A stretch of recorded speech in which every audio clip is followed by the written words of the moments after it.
I'm Missouri State Representative Mike Moon, and I love Lawrence County, I love Missouri, and I love America.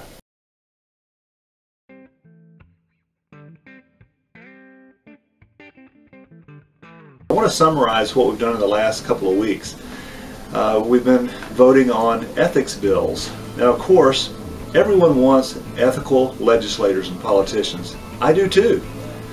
But passing a bill just for the sake of passing a bill makes absolutely no sense at all. For example, one ethics bill we passed last week was regarding personal finance disclosures. Currently, an elected official has to file a personal financial disclosure once a year. This bill that we passed last week would require twice a year filings, so filing a personal financial disclosure 2 times per year for essentially the same information. So it didn't make sense to me why we would require 2 financial disclosure filings when right now 1 is sufficient.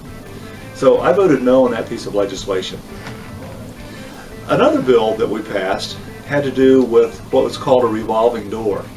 That's when an elected official would leave their office and turn right around through a revolving door and come back as a lobbyist. We've seen that happen on at least a couple of occasions while I've been in office these last 3 years. While I don't agree with a legislator committing and making a promise to his or her constituents in his district to serve them for a 2-year period, I don't think it's right for them to take a job as a lobbyist in midterm. However, you and I are eligible once we've fulfilled our commitment to take any job whatsoever. At one time I thought going from a legislator to a lobbyist was not a good thing, and it may not be, but currently we have the ability for a lobbyist to be elected because it's their constitutional right to serve in that capacity.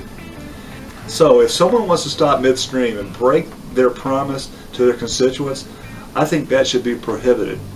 But this particular bill with the revolving door did not really specify stopping midterm. It just said that a legislator cannot finish his duties as an elected official and then immediately become a lobbyist once he's fulfilled his requirements.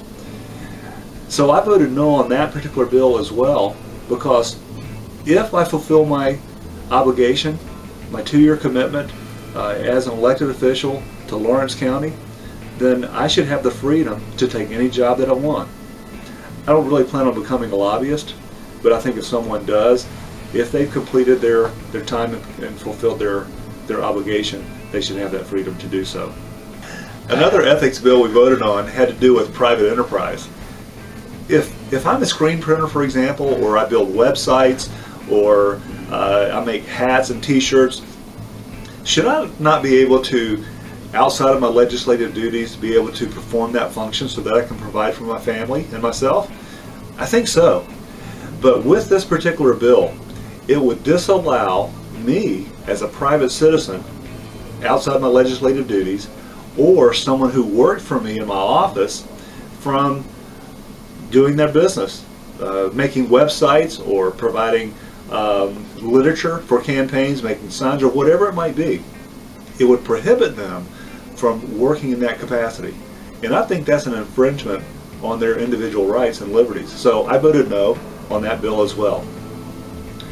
Another bill we voted on had to do with lobbyist gifts. Often we find ourselves in positions, whether as an elected official or just doing day-to-day business, going out to dinners. And public perception often is, if we take a lobbyist gift, whether it be a dinner or tickets to a sporting event, that we're being bought off. That may be true in some cases. I personally chose not to take money from political action committees and also special interest.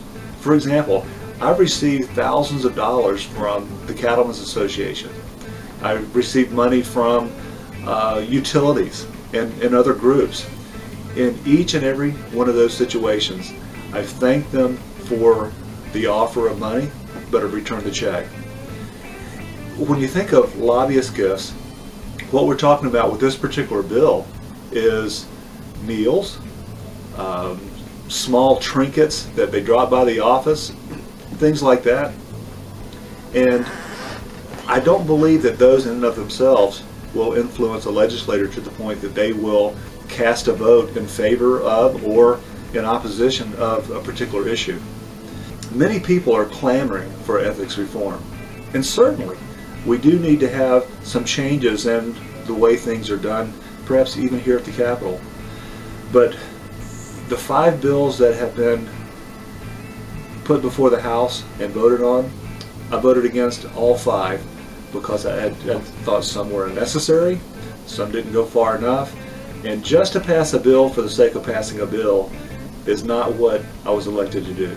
Now I want to talk to you about the Missourians for the Unborn rally we had at the Capitol this week.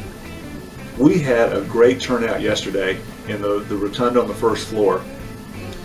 I believe there were about 21 different representatives and senators who came out to support our effort for promoting House Bill 1794, the All Lives Matter Act.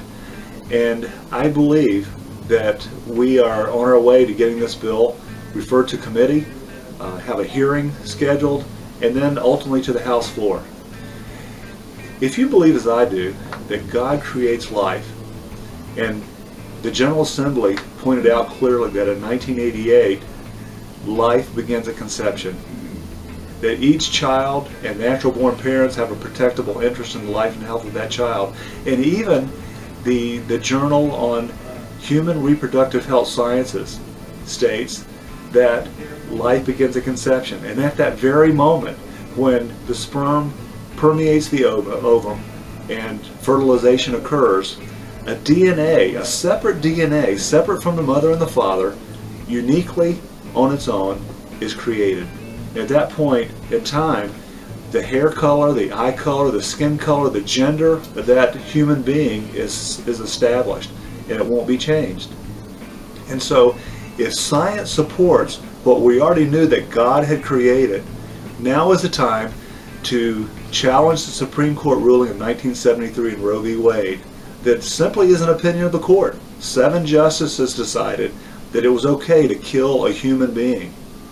And since 1973, so many advances have taken place in medical science that we can see in the womb and see that this is a live human being, forming nonetheless, but ultimately after 9 months would be born and be able to live just like you and me, and have a productive life, and be able to have the pursuit of life, liberty, and happiness. Just like not just our founding fathers promoted, but that's a gift from God.